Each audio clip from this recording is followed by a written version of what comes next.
আসসালামু আলাইকুম। আশা করি সবাই ভালো আছেন। আমরা যারা ব্যর্থ মানুষ রয়েছে তাদের কাছ থেকে যাওয়া পছন্দ করি না।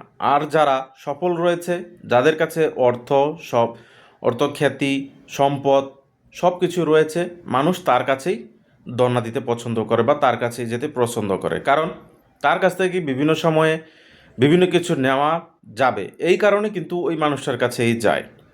আর যে ব্যর্থ, যে সৎ, যে হয়তো এখনও এগোতে পারেনি, জীবনের অধ্যায়গুলো অনেক পিছিয়ে রয়েছে, তাকে কেউ মনে রাখে না, কারণ সে একজন ব্যর্থ মানুষ। তার কাছে গেলে বিরক্ত বোধ মনে হয়।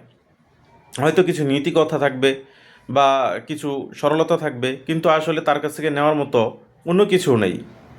তাকে যতটুকু মানুষ প্রায়োরিটি দেবে, তার থেকে ওই লোকটাকে প্রায়োরিটি দিবে বেশি, যার কাছ থেকে ক্ষণস্থায়ী বা দীর্ঘস্থায়ী সুবিধা পাওয়া যায়। কিন্তু ওই ছেলেটা যদি কখনো ব্যর্থতার দিকে চলে যায়, তখনও দেখবেন যে পিছনে থাকার যে মানুষগুলো রয়েছে, এই মানুষগুলো তার পিছনে থাকে না। কারণ সে এখন ব্যর্থতা হয়েছে, তার কাছ থেকে নেওয়ার মতো কোনো কিছু নেই।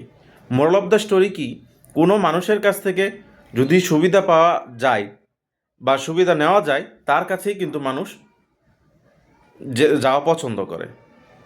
এটাই কিন্তু সত্য কথা।